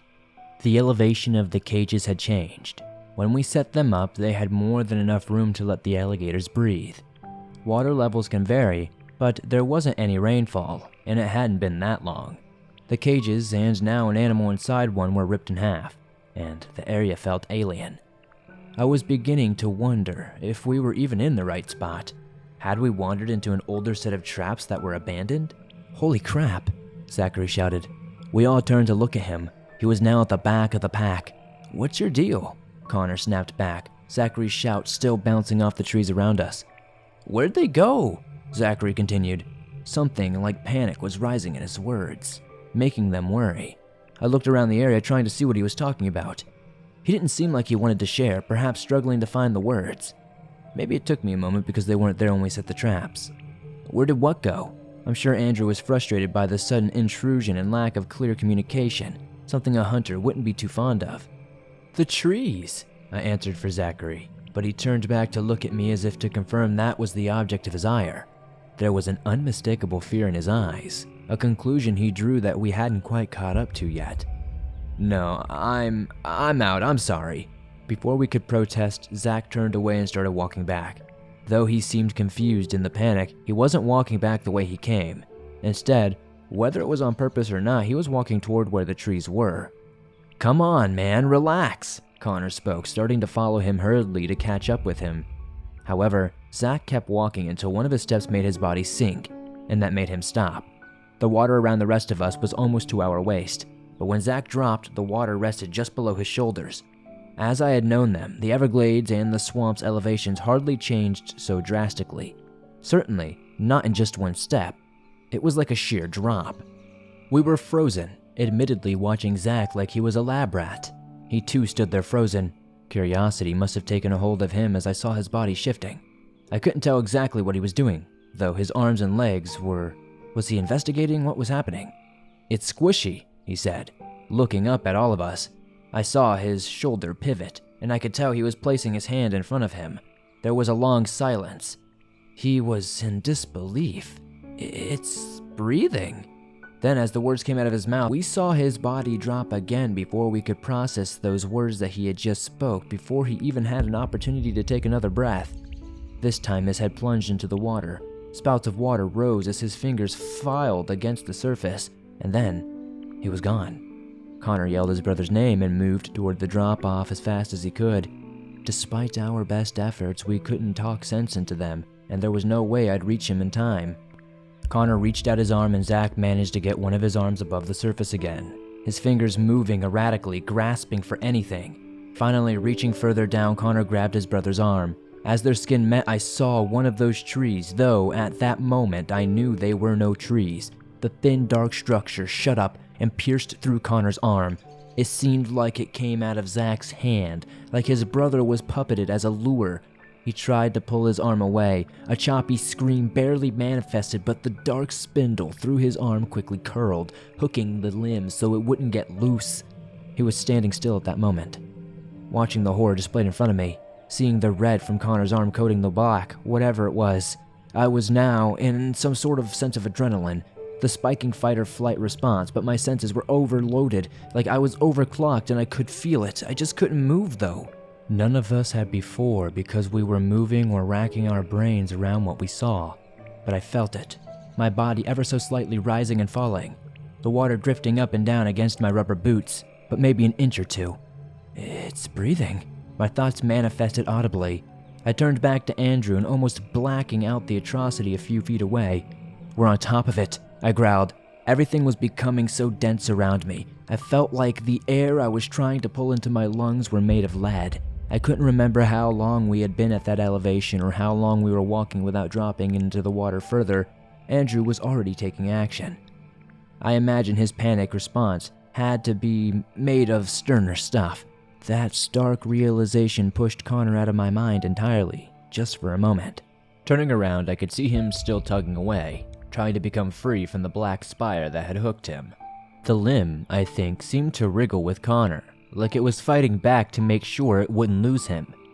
A fish on a line, trying desperately to get free, a shred of hope cast by the shadow of something so unfathomably significant. Andrew and I knew not a word needed to be spoken, but I knew that Connor was a goner. If anything, he had become another tool for the monster lurking under us. Live bait is always more effective. Sure enough, our thoughts manifested, and Connor began to lose strength, his body succumbing to blood loss. He started slimming down until his frame smacked against the water's tension. Before gravity could pull his body under, we witnessed at least 24 of those dark spikes dart up and puncture his body. I could see the water around Connor's head bubble as his screams were stifled. The spikes all bent just as they had before, and it looked as if Connor was the one who had sprouted spider legs. They all retracted just enough to begin pulling Connor under the water, and there was nothing we could do.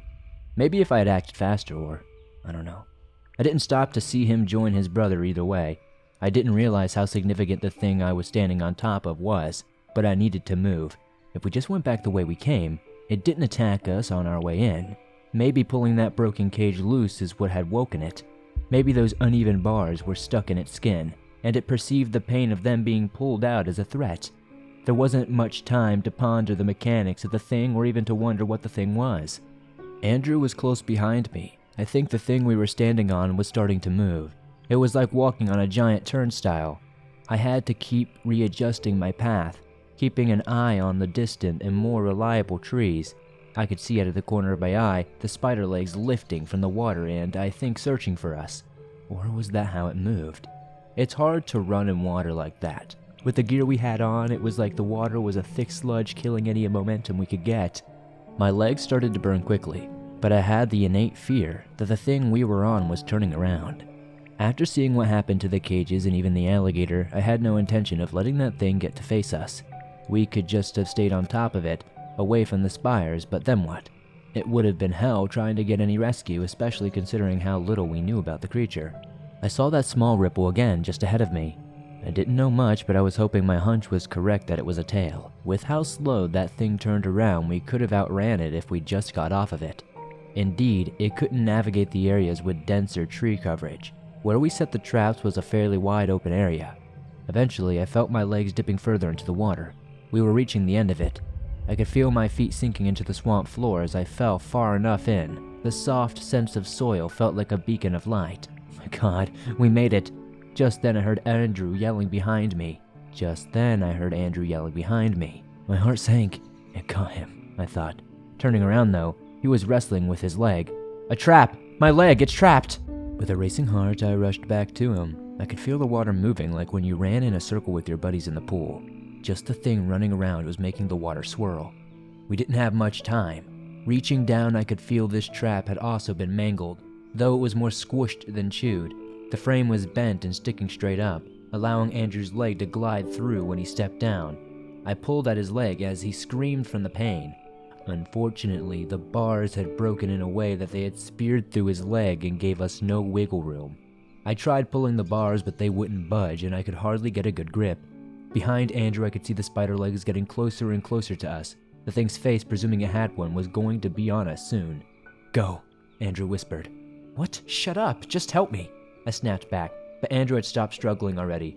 I could free him if we had the time, and knew how much time we had. But I couldn't see the trap, and it felt like I was met with too much resistance in every way. Not to mention the red that was drifting to the surface from the puncture wounds. With the cage and blood loss, there was no way we would be able to outrun it. Don't look back. Not at this, Andrew said, trying to sound cool through the winces of pain, or maybe just he had accepted it. I wish I had gotten to know him better. It doesn't matter how close you are with someone when they, you'll always feel like you could have been closer. I kept fighting until I felt his hands press my chest and push me back. I nearly tumbled into the water. You come back and kill this thing. I took a step back, the spires of darkness poking out of the water closing in on us with each passing second. Don't watch, he said again as he pivoted his back to face behind him. As per request, I turned and started wading through the water. Each step makes my leg burn more than the last. I could feel the hot, swampy air filling my lungs as my breathing got more desperate. Behind me, I could still hear Andrew occasionally telling me, "Don't look back." Each time he said it, the words got heavier and more panicked. The final time I heard those words, it was a long, drawn-out yell. Whatever it was, I knew the thing was bearing down on him, and then I heard nothing. The Everglades returned to a familiar silence. All I could do was bury it, keep walking forward and fight what was brewing inside of me. I saw a small wake running beside me as I left the Everglades. Turning to face it, I saw the familiar mossy green face of an alligator passing by, its nose and eyes above the surface. It didn't pay me any attention as I watched it swim through the shallow waters away from civilization. I got back home a few hours later, sat in my room for a good long time. I thought about how I would approach anyone about this, especially the families of the men I lost out there. I stared for a long time at the pictures of the Everglades, trying to find spots similar to the one I had set traps in. I wondered how the monster would ever move from where we found it. Did it? Or was it like coral, just sitting around and waiting for food to come to it? Could it be killed? Should it be killed? Was it part of the natural ecosystem? I knew so little about it. I had hundreds of variations pop through my head of what it could be and what it would look like. I'm always surprised by where my line of work led me. The plans I once had for my life all melted away, carried off in a completely different direction. I thought I would spend my life trying to help animals and make places safer for people.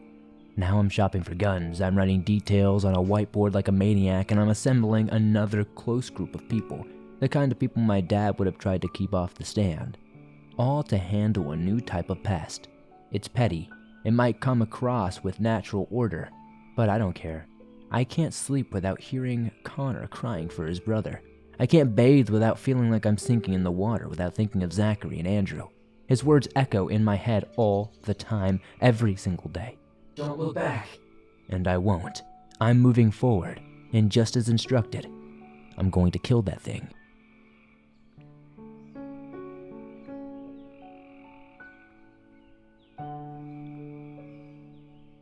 Thanks for listening to these creepy and downright strange horror stories from the unexplained and cryptid topics. If you enjoyed this extra long video compiling stories that I've shared over the past few weeks, please be sure to slap that like button like it owes you money. Be sure to subscribe if you're new, as it really helps us grow.